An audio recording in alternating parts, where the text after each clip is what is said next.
I swam across black water without one submerging on to the banks of an urban morning that hungers the first light much, much more than the mountains ever do.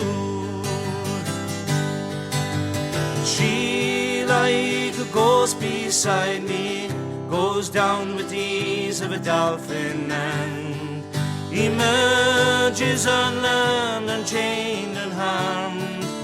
For she is the perfect creature, natural in every feature, and I am the geek with the alchemist's stone.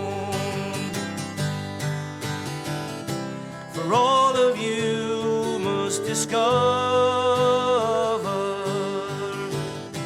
for all who seek to understand,